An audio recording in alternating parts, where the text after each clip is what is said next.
नमस्कार, 7 न्यूज उत्तर प्रदेश में आपका स्वागत है और मैं आपके साथ सना चौधरी। और आइए अब खबरों की तरफ बढ़ते हैं। यमुना का जल स्तर बढ़ा, सड़क पर आया पानी, ग्रामीणों को सता रही चिंता।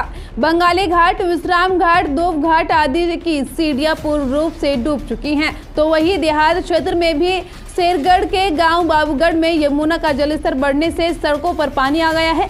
गांव के लोगों को चिंता सता रही है। गांव के आसपास चारों तरफ पानी ही पानी नजर आ रहा है। गांव के लोगों को आने जाने में काफी परेशानियों का सामना करना पड़ रहा है। आज पीरपुर गांव के पीर मंदिर के महंत नगरीदास महाराज यमुना का जलस्तर बढ़ने से गांव का हालचाल पूछने के लिए बाबूगढ़ गांव पहुंचे। ग्रामीणों को आश्वासन देते हुए कहा, आला अधिकारियों से बात करके ग्रामीणों के लिए पूरी सहायता की जाएगी। देखिए इस खास रिपोर्ट को। हमारा जी बताएं, जो यमुना का जलस्तर बढ़ा है इसको क्या कहोगे आप?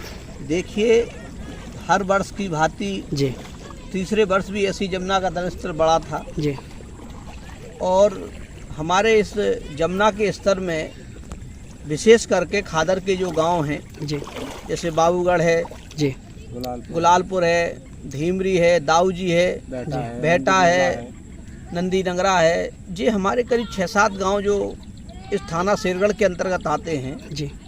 और हर वर्ष के भांति ये लोग बेचारे किसान इतनी मेहनत करके फसल को उपजाऊ कर पाते हैं, धान लगाते हैं, कोई बाजरा बोता है, कोई ज्वार, तो इनकी जो व्यवस्थाएं हैं वो सारी खराब हो जाती हैं। तो महाराज जी, आपसे एक सवाल रहेगा कि पहले से जलस्तर कितना बढ़ा है, कितना पानी आया है, इसको लेकर क्या कहोगे? इस बार अभी बीच में 5-7 दिन पहले मैं तो नहीं आया था, कि खबर मुझको लगी थी कि थोड़ा बड़ा हुआ था। उससे लोग बागों को बताना है कि 1 सवा हाथ पानी बढ़ा हुआ है जी, और बड़ा निरंतर पानी जल स्तर बढ़ रहा है। अब सरकार हमारी जन्मभूमि में, कृष्ण जन्माष्टमी में, राधाष्टमी में, हरियाली तीज में, हर चीज़ में जो है जिला प्रशासन लगा हुआ है। अकेले जहाँ से अन्नदाता है उसके कार्य में नहीं लगा है जी। मैं छाता एसडीएम और हमारे जो मथुरा के डीएम साहब हैं, मैं उन लोगों से कहना ये चाहता हूँ कि उचित मुआवजा जो इनका बनता हो वो दिलाने का काम करें और इनके बीच में आके इनकी सारी समस्या सुने। क्योंकि देखिए, गांव तो एक दूर गांव है, गांव चारों को फंस गया है।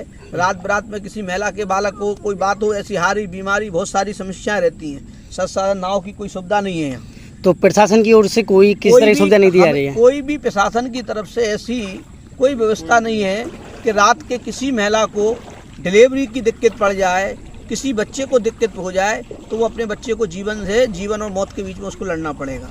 तो मेरा यही सभी लोगों से निवेदन है, डीएम साहब से, यहाँ के एसडीएम से और यहाँ के नेतागणों से, आप जो है चुनाव के टाइम यहाँ रहते हैं, चुनाव निकल गए, आप अपने घर में एसी में सो रहे हैं, जो बेचारे डांसों से खब रहे हैं, जान माल से खेल रहे हैं। तो उनसे यही निवेदन करता हूं कि आप राजनेता जब ही कहलाओगे कि जनता के बीच रहोगे, जनता के सुनोगे दुख को सुख को। और आज की डेट में कोई भी व्यक्ति यहाँ ऐसा नहीं है कि वो व्यक्ति खड़ा हो। तो महाराज जी, एक सवाल आपसे ये रहेगा कि जो किसानों की फसल है वो पूरी जलमग्न सामने आ रही है, कितना नुकसान किसानों को सामने देखने मिल रहा है? 100 में 100% है जी। तो कोई गाँव का 100 में 100% है, क्या बचेगा इनको जी है? क्योंकि इस पे दवा कीड़ा लग जाएगा, बचेगा जो तो कीड़ा खा जाएगा जी। ये तो वजह ना, ये तो सब बराबर हो गए। तो महाराज जी, आप फिलहाल में कौन सी जगह मौजूद हो आप? मैं इस समय जो है बाबूगढ़ एक मार्ग पे खड़ा हूँ, जो बाबूगढ़ का ये मार्ग जाता है, आप देख रहे होंगे, पूरा देखिए जल लगा, पूरा जल ही जल दिख रहा है, जल ही जल दिख रहा है। तो इसके माध्यम से मैं बस सब यही कहता हूँ कि देखिए, सभी लोगों को, समाज सेवी जो हमारे नए नए अब आप बन रहे हैं, उनको भी आकर और अपने समाज की सेवा करनी चाहिए।